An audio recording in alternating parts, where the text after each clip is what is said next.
La roche est vorace, la falaise est imprenable, une forteresse naturelle. Seul le paillenqueux semble pouvoir l'approcher.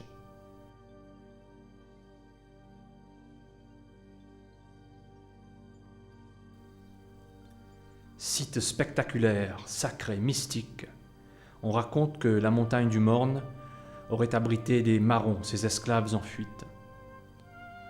Certains d'entre eux se seraient même jetés dans le vide pour échapper à la capture.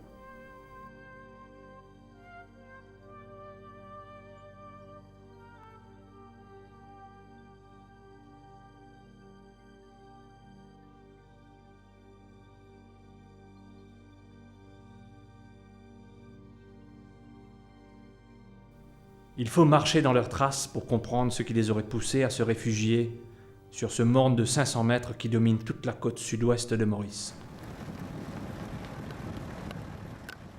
On va aller un petit coup du côté de l'Afrique, tout ça là. Ah, lui aime bien mélange tout, hein.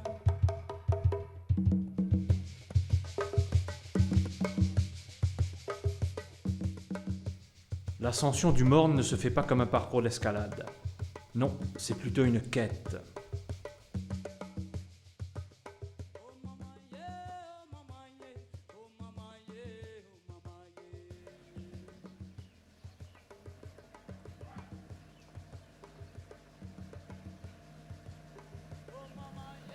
Le départ s'effectue au pied de la montagne sur une propriété privée.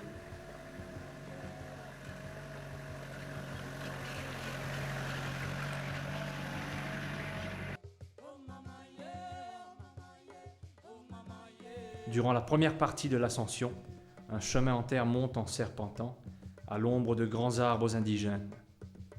Au fur et à mesure, le paysage se dessine.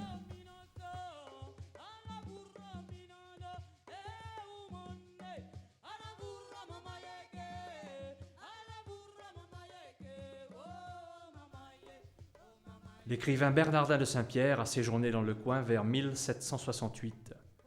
Voici ce qu'il raconte dans son Voyage à l'Île-de-France. Cet endroit est environné de noirs marrons. 40 d'entre eux s'étaient retirés sur le Morne. On voulut les forcer, mais plutôt que de se rendre, ils se précipitèrent tous dans la mer. À mi-parcours, un petit plateau à 200 mètres au-dessus de la mer. C'est la deuxième partie de l'ascension, à travers un sentier parfois abrupt et rocailleux.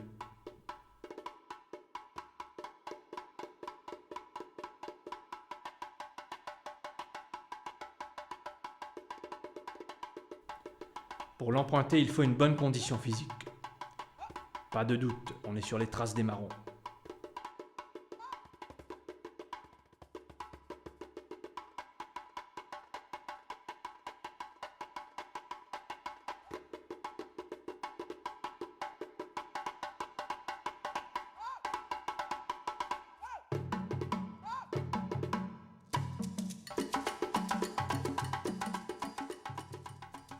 Le marronnage est un acte de résistance.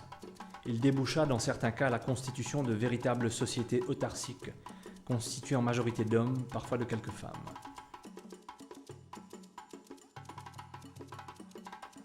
La vie des marrons restait précaire, et ils étaient sans cesse à la recherche de nourriture. Ils effectuaient des raids sur les plantations.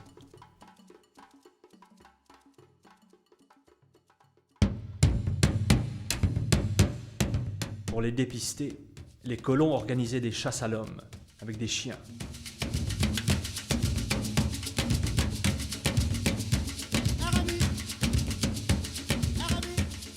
Cela donnait parfois lieu à de véritables batailles.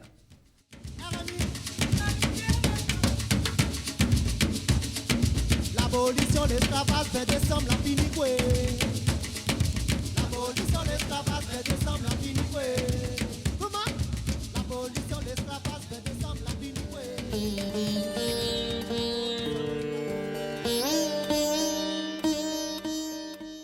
On est à plus de 400 mètres.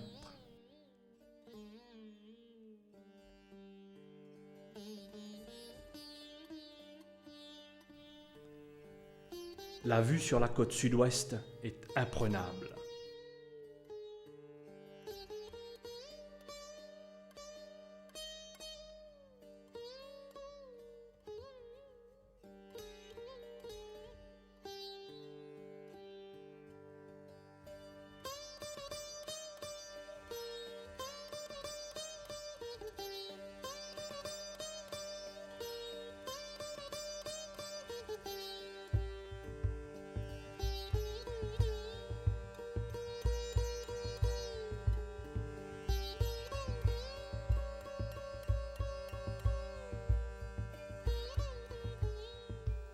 Soudain, une faille béante s'ouvre sur le vide.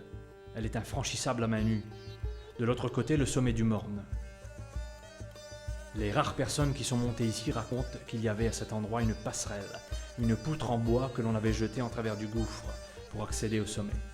Mais elle a disparu depuis longtemps, happée par le temps. Dans leur quête de la liberté, les Marrons cherchaient parfois à regagner leur pays d'origine, surtout les Malgaches. Mais il leur aurait fallu affronter une traversée de 800 ou 1000 kilomètres. Le Morne a-t-il été un poste d'observation vers l'ouest, vers Madagascar, vers l'Afrique, vers la terre natale ?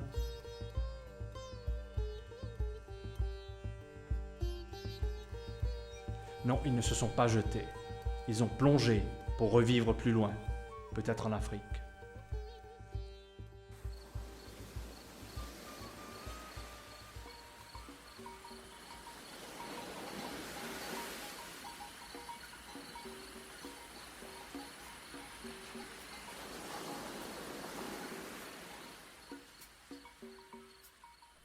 En 1833, l'administration britannique proposa un plan d'émancipation pour les esclaves de Maurice.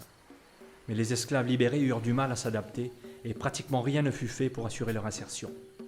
La fin de l'esclavage fut donc accueillie sans grande joie par les anciens esclaves. Beaucoup se tournèrent vers la pêche et fondèrent de petites communautés côtières, comme le village du Morne, qui vit à l'ombre de la montagne.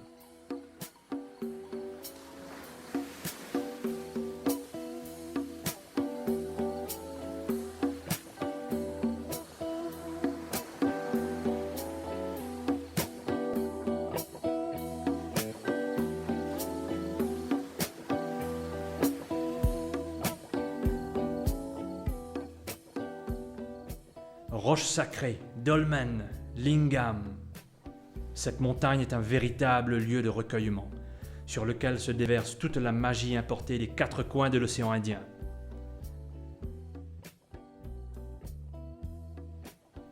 Plus qu'un symbole, le Morne est un monument qui garde jalousement son secret.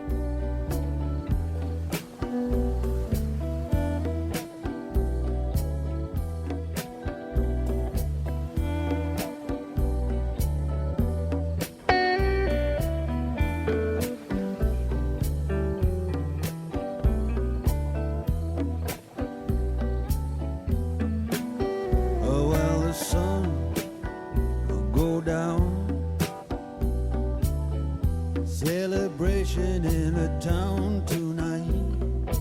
All day long they've been slaughtering upon the stone.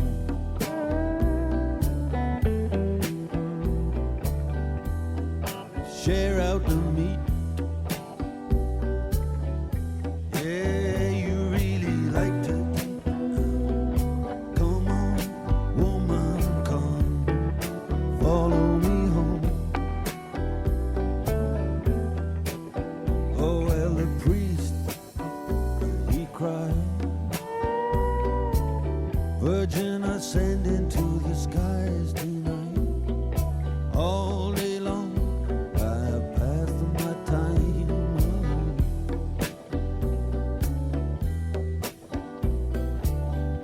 When the church bell rung, stayed up on the tower in the dying sun. Now come on.